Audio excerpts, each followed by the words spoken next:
Welcome to Spokane Soul Center Dharma Recovery Meeting at 6 p.m. Also on Zoom, so all over the place. Um, it's really great to see everybody in the room and to see everybody on the screen, uh, and to be able to talk about wise speech. Um, I had really spent a lot of time considering this week. Um, wise speech is a big one for me for two reasons. Number one, I do have a history of being a compulsive liar. I enjoyed telling all sorts of lies and told some really interesting lies and got people to believe some really crazy stuff. Um, and it's one of the more embarrassing facets of my life that I share, but it is something that I'd struggled with, and so I always seek to be aware of what I'm saying. Is that even true? Especially since I like to make up stories, and people who do that tend to have a strong fantasy life, on top of which I write. So um, the other reason is I was I have a history of being a rageaholic, and oftentimes it came out from my mouth, right? It's like that band Bush used to sing, "Nothing hurts like your mouth." And yeah, I get that. I said mean and cruel things. I got really good at being vicious. And to this day, one of the things that still arises is kind of this pride at this ability to be vicious and pointed and sarcastic. So I really make it a point not to be vicious and pointed and sarcastic. Um, and it is something I really want to be aware of. Um, Having the pleasure of being able to be a teacher for so many years of my life, um, and being very truthful and being very nonviolent in that role, right? There's a very, very simple lesson I go over with students. And I love the simplicity of it. And I've used it myself. And it's just an acronym. And the acronym is THINK. Now, if you know this, that's incredible. And if you use it, even better. I can't wait to hear what you have to share so I can learn from your practice. It is something I do. Think. So the first one is it true? So what I'm saying, is it true?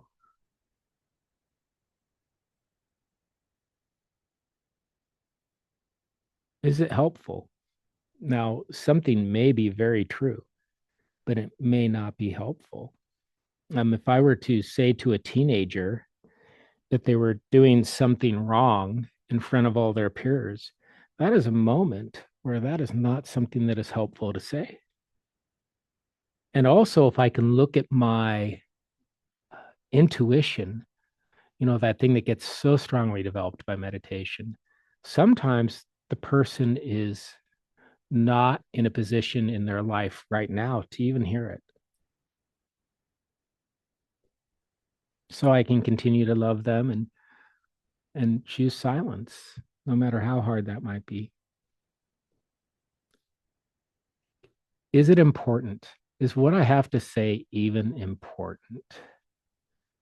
There are a lot of arguments in my life I've chosen to drop, not in a passive aggressive way where I needle later on and get even through the edges, but I just dropped because I decided it was not important enough for me to go through the possible hurt and anger that would be around it.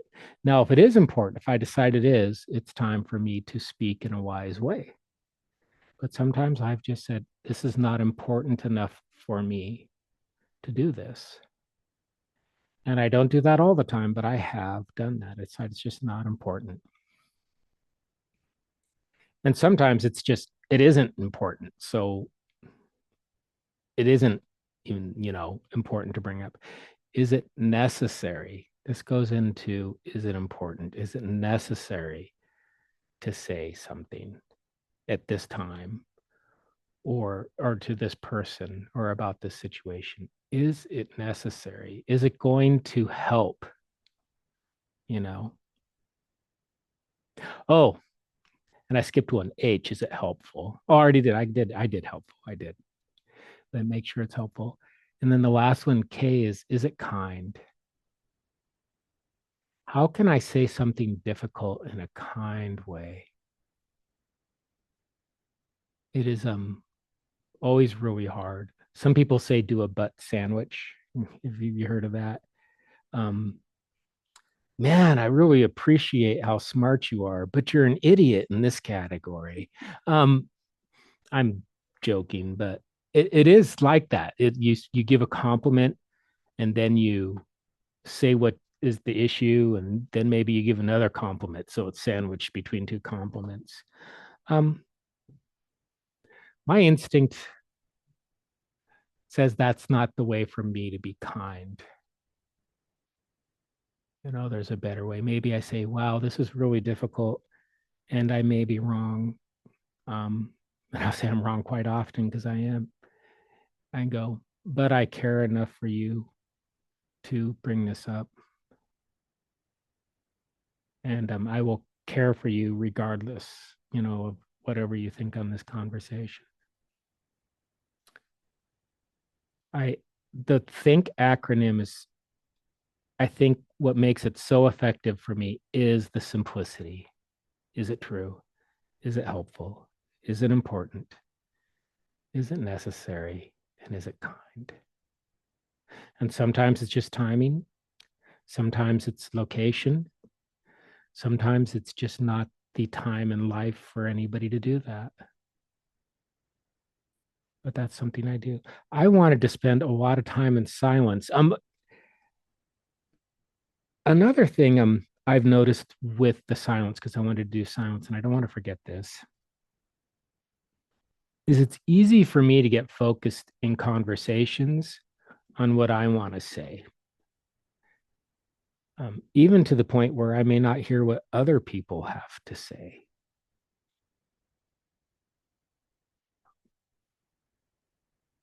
And being able to listen at that level is, to me, an important, a vital part of wise speech. I'd like to think more wise communication, wise communication, being able to listen, and also to be able to hear the voice behind. So someone may say something to me I find absolutely heinous, I absolutely disagree with.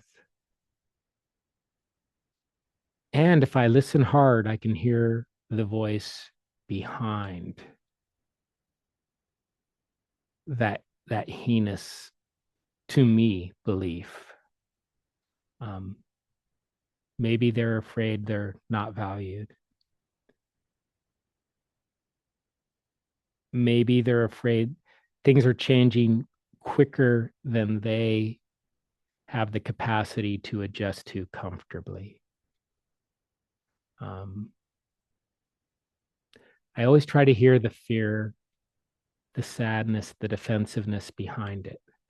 I don't have to agree with them, but I can be compassionate and understand the fear or the anger or the sadness or the grief that is hidden behind some beliefs that I and some practices that I find to be horrific, and still say I disagree with it, but be able to speak more compassionately and openly, hopefully openly, with the idea of change.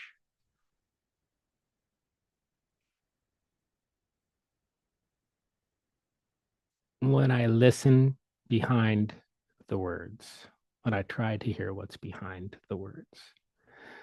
So, and having said that, I want to give us a good amount of time for silence. So I just wanted to do just 10 minutes of silence. I'm not going to chant, just to enjoy the silence and to understand that silence too is part of wise communication.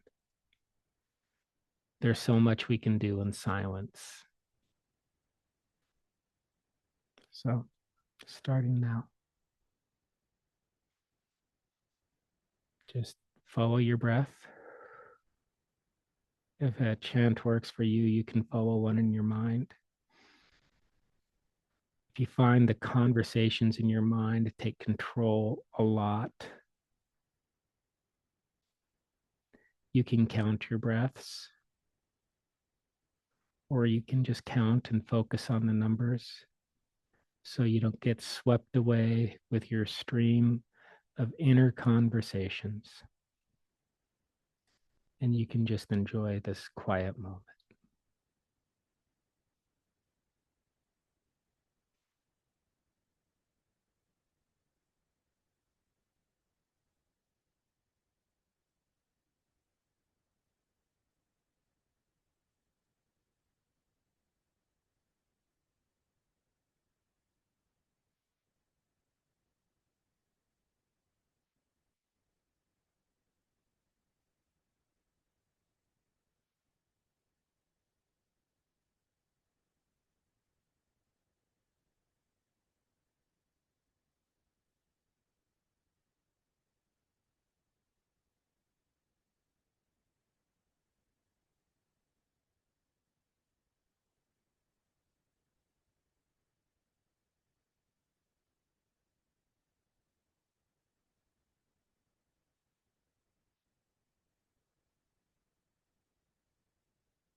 Thich Nhat Hanh would often instruct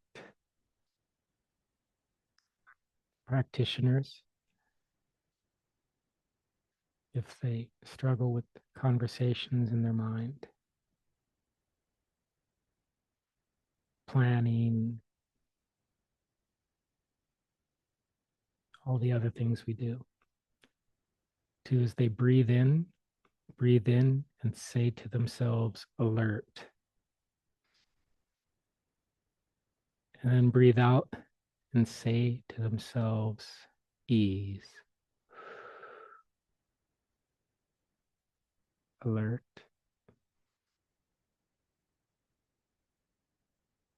ease.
If thoughts and feelings continue to pop up, we can just watch and observe them with curiosity. I know many people view them like the weather. They'll say, here comes anticipation.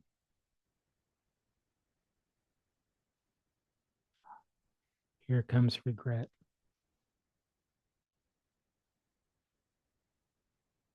And just let it move on and be released.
Jon Kabat-Zinn, when he is wanting to herd his inner conversations, will treat all his thoughts and feelings and sensory impressions like a puppy, a misbehaving puppy. He'll say, come here, puppy, and lovingly help the puppy to settle down. And you can do that too with your thoughts, your sensory impressions, and your feelings. Treat it like a puppy or a small child and lovingly bring it back to the breath.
Just take a second to wind down, get a last few yummy breaths in.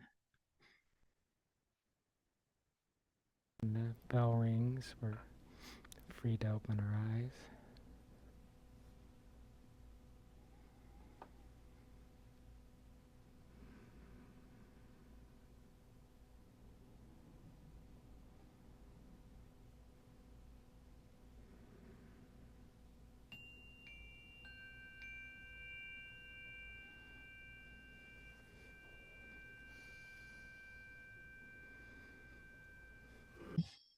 May we be happy and peaceful.